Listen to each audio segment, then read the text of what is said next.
Do you suffer from dried out, wrinkly chops? Pork chops?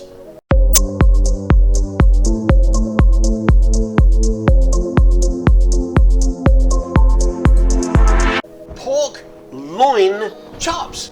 Perfect for this, but sometimes when we cook pork, it can get a little dry. You have to be careful, cook it just right. But the secret is, give it a little marinade love for about 1 hour before we cook them. What we're gonna do today though is a comparison.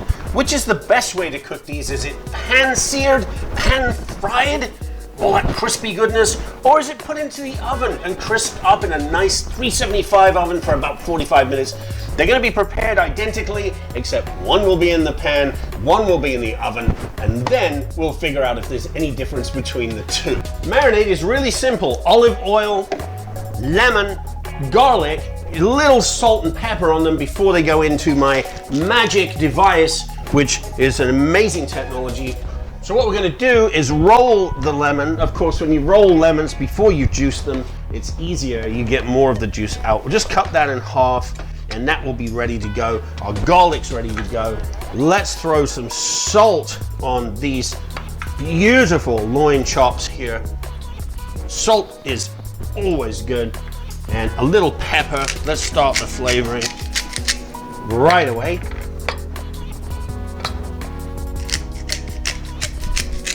Beautiful, that's all we need there. Into our bag, we're going to put the garlic, which is crushed and just coarsely chopped so that the flavor will come out. And we'll go ahead and squeeze the lemon juice in. Now, I'm gonna keep a little bit back here, I'll show you. So we're putting a lot of lemon in, and then I'm gonna squeeze it over the chops and rub it in so they get a head start with that beautiful lemon, but it also breaks down a little bit of the fibers in the chop. There we have it. We're going to add a little olive oil to the outside of each chop on both sides.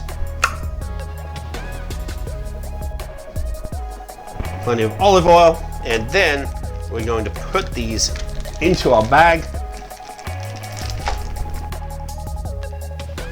And quite simply, add some olive oil, just a little, seal it up. Give it a little shake around to make sure it's fully mixed and all of that mixture is all over those beautiful chops. And I just shot it into my eye. You ever had that happen? And for now, that's it. We'll see you back here in about an hour. Scooter.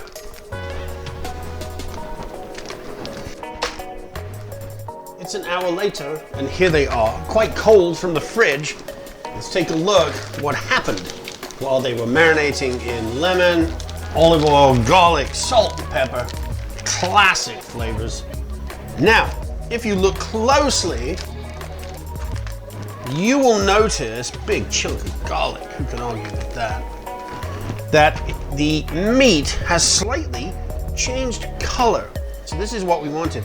It's now very, very soft, so we're not going to get those tough, wrinkly pork chops that often happen. We just have to think about, what are we going to bread these in? Well, breadcrumbs, of course, but we're going to add something for an extra texture and flavor today that really works well, and that is cornflakes. So seal up this bag, lay them out, and get out all your aggression. And we're just going to pour those in. They're all crushed up now. Pour all of those in and give them a mix. What are we going to do? What are we going to do next? What do we do next? No idea. Hello, children. So we want maximum flavor here. So we're going to season with plenty, in this case, of kosher salt. And there's kind of an Italian flavor going on to these pork chops. So I'm going to add some oregano. We're also going to add some black pepper. Good amount. Starting to smell tremendous. Then we're going to add some garlic powder. Just enough to give it a good old flavor. And some dried basil leaves are going in. Take this beautiful looking pork chop here and just make sure it's fully coated. Lots of flour in this case because we want this to assist in the browning. We'll do the other one. Next comes the egg. The flour will help the egg to attach. Notice how it just shook off the little extra bits there. Beautifully coat this, wonderful, and drop it now in the breadcrumbs and make sure that we are fully coated in beautiful crispy crumbs with lots of flavor. There we have it. Those are looking pretty good. One of these is going in the oven. It's this one. So we're going to put this in the pan right there. It's just going in the oven at 375. We're going to watch it. Pork needs to come to a temperature of about 145, and this other one is going to get pan fried. Let's go over and do this. So pork chop number 1 is going in the oven. Pork chop number 2 is right here. This oil is peanut oil and it's on a medium heat. Once it gets to temperature, I'm going to turn it down to medium low. We have a danger here of these breadcrumbs crisping up too fast, getting too dark before the meat is cooked through. All right, here we go. Oil's to temperature, and we're just going to lay this pork chop gently away from us. And you can see it's a nice, gentle fry going on there. We're in medium low. You could even go to low and just let this cook. Best not to move it around at this stage. Let it sit, let it start to crisp up and cook through. Then we'll turn it at about the halfway point, check it, check the temperature. We'll be done. We got some goodies to go on the plate with it to make it a complete meal. It's got to be fantastic. This is the way to cook pork chops. Going several minutes. I think it's browning nicely underneath. We're going to turn it. We can always turn it back if it's not quite to the correct doneness. It's almost like a, well, it is. It's a schnitzel, isn't it? It's pork with breading. Oh, that's just about perfectly browned. Yes. People might start writing in. Correct, yeah. All of our viewers, yeah, all 3 of them might write in. It's probably been about 8 minutes, a little bit on each side. Pretty much done. The thermometer's not working very well, but it's showing up there somewhere around 130, 140. We're gonna let it sit for a good 10 minutes at least, as the temperature will continue to increase during that sitting time. And the one in the oven is not yet cooked through. It's time to get the other pork chop out of the oven. Oh, it's looking beautiful.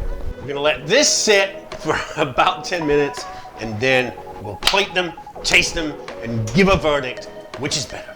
Here they are, just a little angel hair spaghetti, some nice baby spinach, the pork chops, and a little tomato sauce I made earlier. Just boiled down some canned tomatoes, added a little Italian style flavoring, some hot pepper flakes.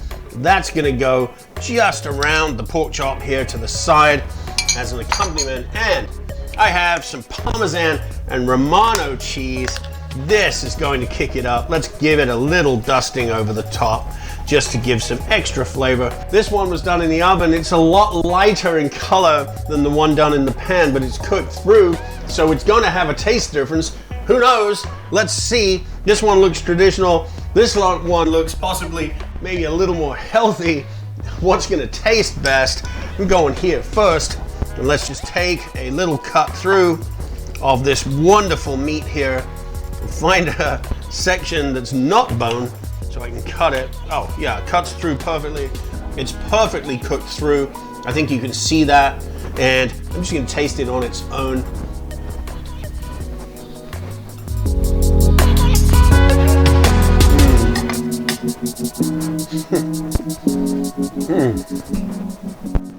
Cheers, that is really good, exceptional. However, I must taste the other one to see how we did over here. Let's take a cut through this one, and looks about the same, doneness through, beautiful. And this one is a little drier, less oil, less fat, less calories going around. Let's see how it tastes.